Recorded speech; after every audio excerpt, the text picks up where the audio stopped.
Hello there and welcome. I've got a lesson here for you that is worth its weight in gold.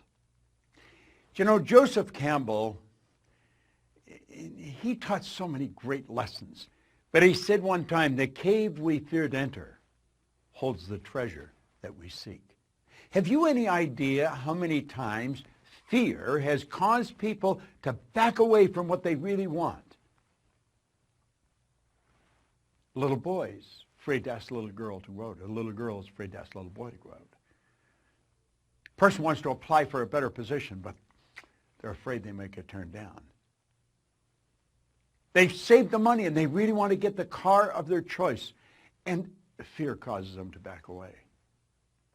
They've dreamed of moving to another city, and fear causes them to stay where they are.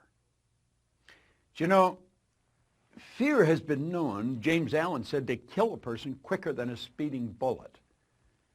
It is without question the most destructive emotion that we can be involved in. I'm going to show you something here about fear. It's called the terror barrier. But I want to lay a foundation for it. Now, some of these concepts that I'm going to explain, you've probably seen me explain before. But I found a long time ago, and hopefully you have too, that it's the repetition that creates awareness in our mind. We hear the same thing 2 or 3 times. Remember when you're a kid in school, and the teacher would be explaining a problem in mathematics, and you're just not getting it, so they may give you some personal tutoring. They'll say, okay, Bob, now here it is here. And they explain it. Now they say, no, you do this one, and you're stuck. And then they do it again, and you're stuck. And then all of a sudden, oh, now I see. Now I see. Now I see. Now I have a greater degree of awareness. Do you know that awareness is the only thing worth seeking? Do you know that people only earn $50,000 a year because they're aware of earning $50,000? They're not earning 50 because they want it. They would like to earn 100, but they're not aware of how to do the 100. Are they capable? Yes, they are. So I'm going to ask you to listen very carefully because there's a great lesson here. Now, there is the personality that we're talking about. This is anybody's mind and body. Now, we've talked about this on numerous occasions. You have a thinking mind, and whatever you think, you can become. As a matter of fact, that's the one point all the great leaders have agreed on, that we do become what we think about. This is our educated mind. This is where school has us gathering information. You and I have got a ton of information. We know how to do so much better than we do. We know. But there's a gap between what we know and what we do. This is where our intellect is resident. And we have these phenomenal intellectual factors. And if you have not been in a program where I teach the intellectual factors, you want to get in one because it's powerful information. At any rate, that's how this conscious mind works. Now, the subconscious is your emotional mind. And you've got to get it in the emotional mind if you ever want to act on it. Conscious mind has the ability to choose. Conscious mind also has the ability to accept or reject. Now, you see, when we get into the fear, you're going to find that we accept the thing we don't want and we reject the thing we do want. Why would a person reject what they want? Because the paradigm doesn't want them to go there. You and I have the ability to originate. We can originate anything we want. We've got phenomenal potential locked up within us. Now, I have found over the years and through studying this and working with hundreds of thousands, in fact, millions of people around the world, that gaining a better understanding of ourselves is not that easy. It can be scary. We're tapping into parts of our personality that we're not really familiar with. We're causing ourselves to step out into a new area. Now, the subconscious mind, it'll accept anything you give to it. In fact, it must accept, and it cannot reject. Now, that is very, very powerful. Now, here's the key. Your subconscious mind cannot differentiate between what you imagine and what's real. Now, that is a beautiful concept if we really can get it. See, if you can visualize yourself doing something, you've got the talent inside to do it. Now, why don't we do it? We've got all this information. Well, let's take a look. Here we are here as an infant. Is this the way we are? No, not really. This is how we are as an infant. See, the conscious faculties have not developed. You've just got a brand new little baby. I was just looking at a picture of a beautiful little baby of Veronica and Arash, a couple who work for us, and I was looking at the baby, so cute. And that baby is just like this right now. That baby will accept anything that's given to it. Now, fortunately, Veronica and Arash know what to give the baby. See, they realize that that baby's mind is wide open to everything that goes on around it. Now, that's the way you were, and that's the way I was as a child. Our subconscious mind was filled with whatever was going on around us. Now, if you weren't born into a super productive family, a very creative family, odds are you've got some ideas in there that you've got to get rid of or you want to change. You see, that's where the image of you was formed. You have a self-image. And it's this self-image that really keeps us locked into where we are. It's also the concept of the self-image that'll cause us to go to where we want to go. Now, I have another video that we send out where we cover self-image, and you'll want to get into it. Look for it because it is very, very powerful. But you see, the self-image is just part of the paradigm. Paradigm is the same as culture. Culture is nothing but group habit. Paradigm is a multitude of habits. So this is the way we're programmed in our little life. We're programmed to like the food we like, to do the things we do, to speak the language we speak. Our perception is controlled in this area at a very early age. So here we are now, today, and we are getting inundated with information, and we have a reasoning factor. That's one of our intellectual factors, what gives us the ability to think.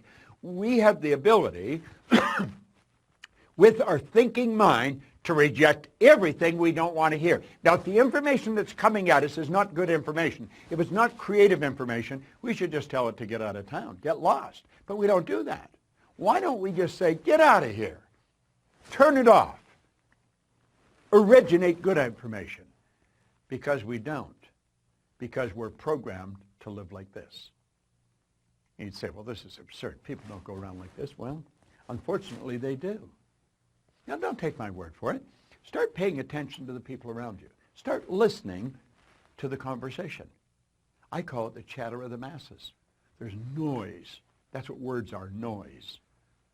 There's no brilliant concepts being discussed. You'll find one or two people off in a corner, and they're into something really creative. But the average person's not. Now, we are programmed to live the way we're living, and that's rather sad. Here's the concept here.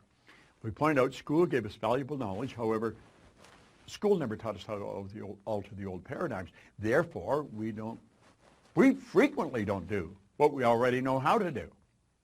Now, I've talked about this on many occasions. You're going to find people with superior knowledge.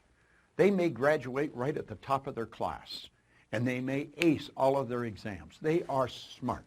They've got degrees coming off the end of their yin-yang. I mean, they are brilliant people. But their results, they're not a reflection of how smart they are. Now, for many, many years, that really puzzled me. I thought, how can they be so smart and get such terrible results, like appear so stupid? Well, it wasn't stupid, it wasn't smart, it was paradigms. You see, the person that's got the superior knowledge and the inferior results, those people are very confused. Here's the concept here. Here's the graphic illustration. Remember I said that's the educated mind? That's where school has us gathering the information. And if you read the book and you remember what's in the book and you're going to repeat what's in the book, you pass the exams. That doesn't mean that you are going to get the results. See, your results are going to be determined by your paradigm. The results have always been determined by the paradigm. If you come to work with me, one of the first things I'd ask you is, what's the most you've ever earned in a year? I don't really care what the answer is, but I want to know, because I want to know where your paradigm is, where your mind is set. Because if you're going to work for me, I want you to do better. I want you to achieve all of your dreams. I want you to do phenomenal, and I want to help you do it. So you see, I would be focused on helping you alter your paradigm. And when you alter a new paradigm, you change your results. Okay. Now we're at the point we want to get at. See this line? That's called the terror barrier. Yeah, jumping at you, isn't it? And on the other side of the terror barrier is something we call freedom. And you know, very few people get through that terror barrier. It's rather sad. Freedom is available to everyone. There isn't anyone that cannot live the way they want to live. See? Why don't they? Why don't they? They don't know. And they don't even know they don't know. Now I'm going to show you why people experience buyer's remorse when they buy something they really want, and then they back away, where they go to move and they don't. They go to change jobs and they don't. They go to move to another city and they don't. Why? Fear causes them to stay where they are. There's the individual. The X represents the unknown factor, the paradigm.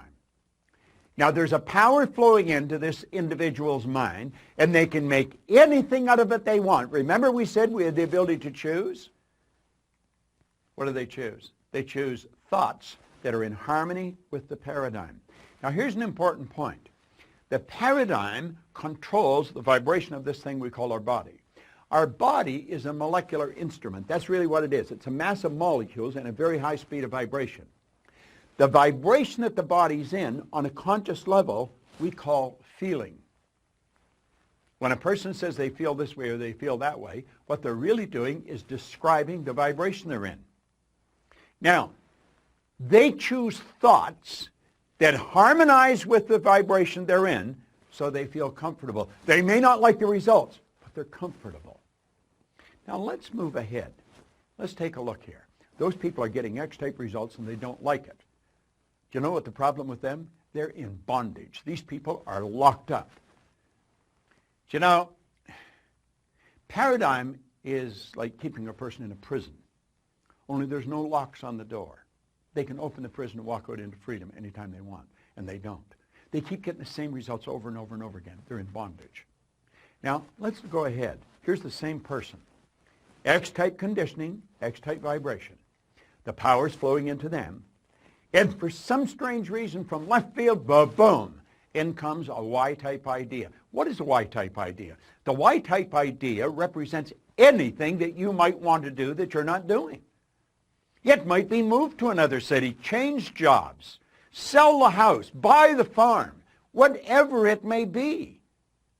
Ask the little girl for the date. Ask the guy to go to lunch. Go make the sale.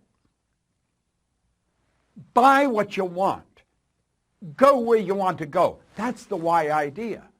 But as long as the Y idea is just in the conscious mind, it's just going to be an intellectual exercise. It's never going to happen. So how do we make it happen? Well, that's when everything goes haywire. Here we are here, same person, okay? The power flows in. And what do? They got the Y-type idea. Now, for some strange reason, they know that they've got to get emotionally involved if they're going to act on that idea. They don't understand what's going to happen, but clearly understand this. Your central nervous system is the most complex electrical system in the universe. The central nervous system is mind-boggling. It would make the electrical system in a supercomputer look like a toy. Now, the second you take the idea from your intellect and impress it upon the subjective mind, that's when all hell breaks loose. Because the body moves in to an XY vibration. It's not in the X vibration, not the one that we're comfortable with. May not like the results, but we're comfortable. No, on a conscious level, everything's going crazy. On a conscious level, we experience doubt. The doubt turns into an emotion called fear, and that fear is expressed through the body as anxiety. See, that person is getting emotionally involved to move ahead. Do you know what happens? They hit that terror barrier, and they bounce off it and right back into bondage. And they're so relieved to get back there. They're back where they're comfortable. They've canceled the sale. They've decided not to move. They're going to stay in the job that they don't like. At least they're comfortable. Now, that's not a very good way to live.